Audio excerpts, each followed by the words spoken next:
Hello everybody, this is Oliver from Nia and today Shizuoka tea.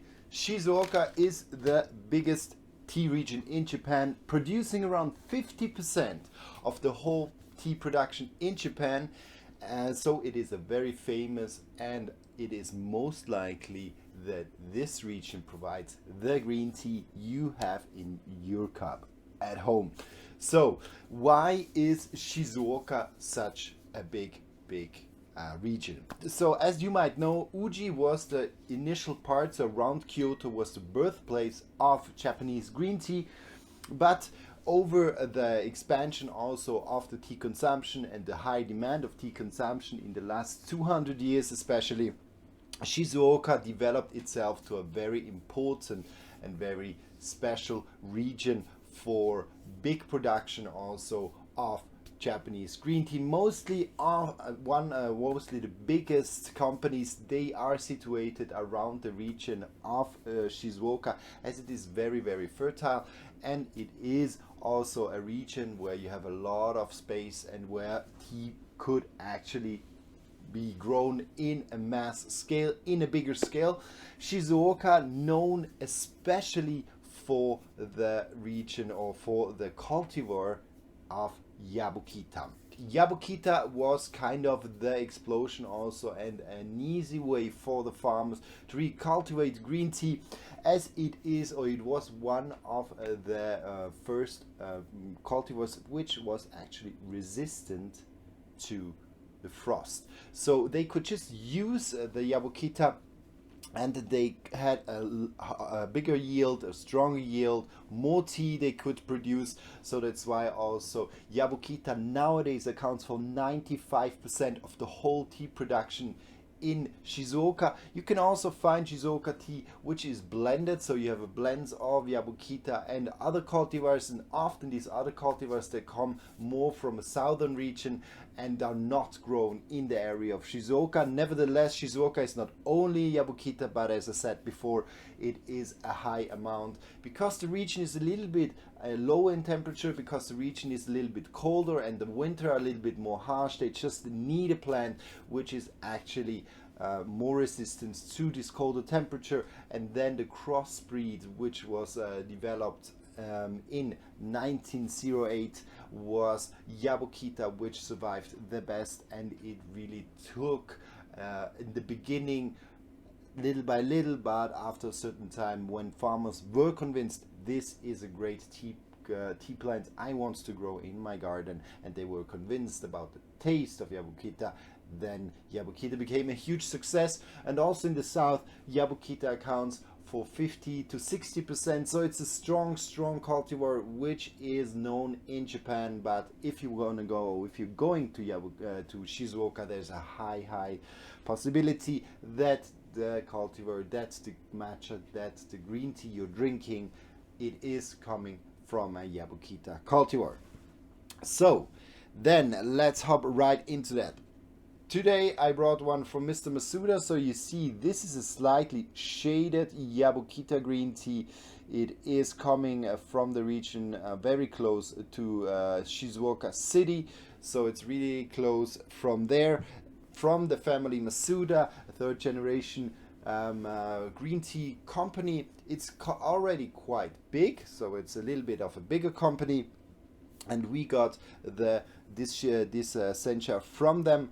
I personally like it as well, because for me it's a quite a typical Shizuoka taste profile. Shizuoka taste profile, I would describe it as a little bit fresher. There's a hint of more citrusy notes in the tea. So I want to explore in this morning session today this tea a little bit more, as I was drinking it the last 2-3 days a little bit more, and I thought, yeah, today is the day I could do a daily sip about this one here. So I am taking 5 grams of this tea and just pour 60 degrees Celsius, 140 degrees Fahrenheit tea to it. And now we can just wait for a minute. So Masuda was also maybe you have seen some other videos where we visited the farm of Mr. Masuda. They also let me try Fukamushi. Fukamushi is deep steamed tea. Deep steamed tea also in Shizuoka became very popular, as the tea from Shizuoka, as I mentioned before, is a little bit more citrusy, sometimes goes over into a little bit more too astringent taste notes, especially when the tea is a little bit of lower quality, when the exposure to the sun is a little bit stronger.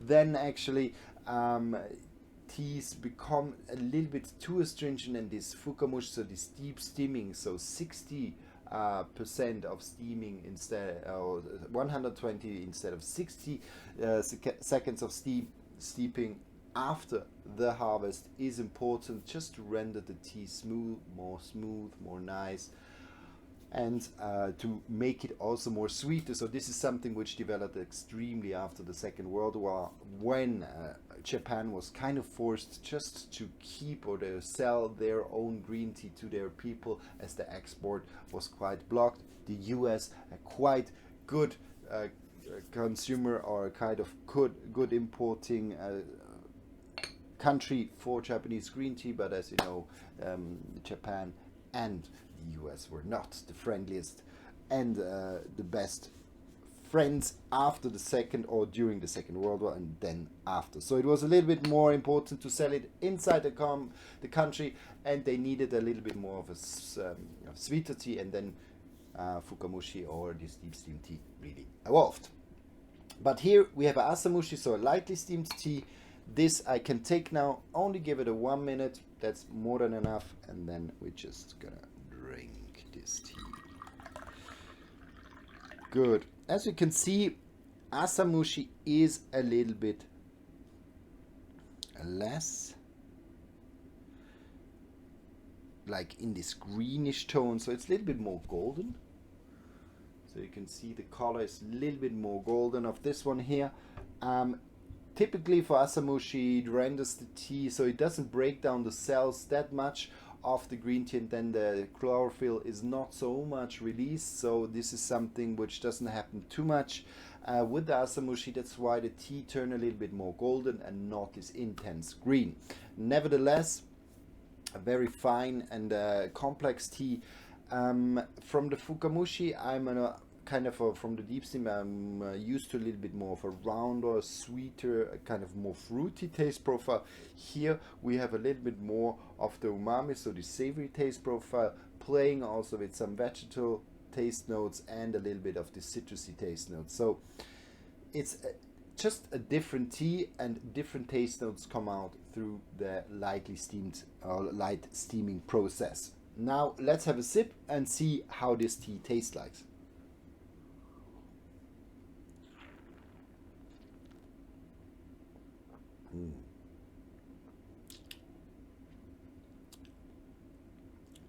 So it's very sweet in the beginning. I have a light sweetness. I used also 6 degrees, so 140 Fahrenheit, not trying to take too much out of the citrusy taste profile, which makes it smooth a little bit. I have a slight nutty note to the taste. Then I have a little bit of a savory taste note, so I have a little bit of sweet corn coming out. But it's very creamy. There seems to be a lot of essential oils in this tea.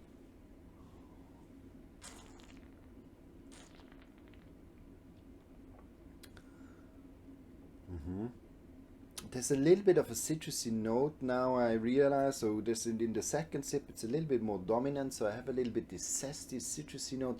This is for me the typical Shizuoka note. If you're ever taking a tea which is coming from the region of Shizuoka, you will realize that the teas are a little bit fresher. They are a little bit more they have a little bit more this energetic side to them, while the teas from the south, it really depends on the farmer, of course, but they're tending to be a little bit more on the sweeter side, very well shaded, kind of a little bit rounder, a little bit more savory, also a little bit stronger on the umami note. And here we have a nice mix of umami with a kind of a zesty freshness, and this is something I personally like a lot about the Shizuoka green tea.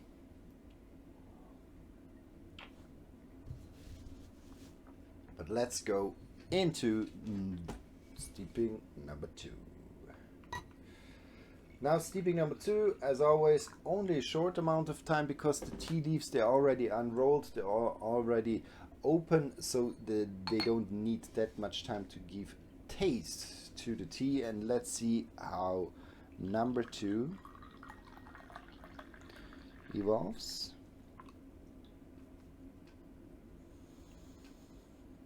Good. So color still in this golden color.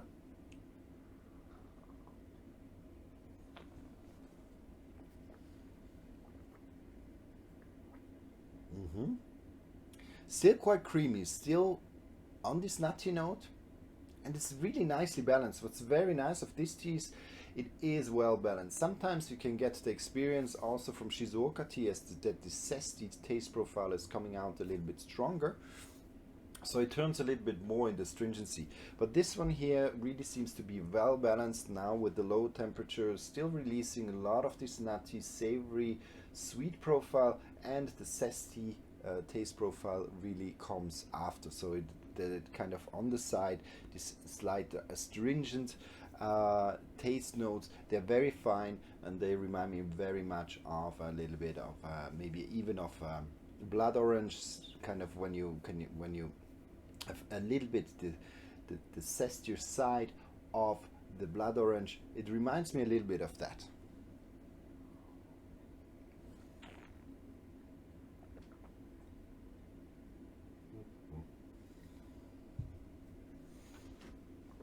Let's see now for a third steeping how the third steeping will be.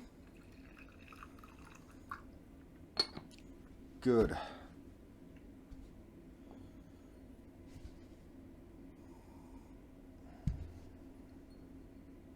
So this tea is shaded for 1 week. Just give it a little bit more. And we can see still steeping number 3 also very, very good.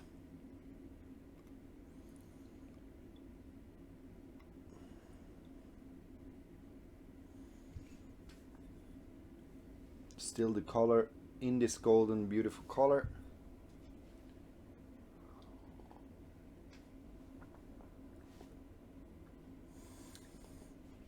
And now it has lost a little bit in its fragrance. There's still a nice smooth note, but the tea loses a little bit in its strength. So the third steaming is not that convincing anymore for me, because it is on a lower level.